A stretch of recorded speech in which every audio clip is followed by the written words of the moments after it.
ఎంతమంది ఎవరు చాలా మంది గుంజేసిన అంటే శిరీష్ అని బాగా గుంజెప్పింది. మళ్ళీ ఎందుకు చెప్తున్నా బాబా వాళ్ళ అక్కయ్య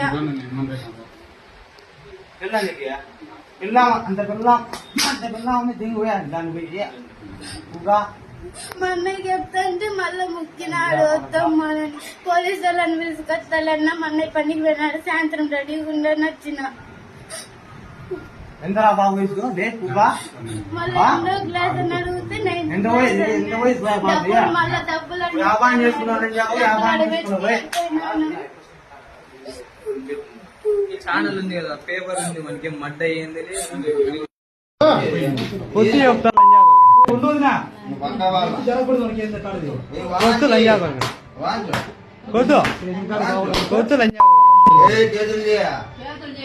పైకి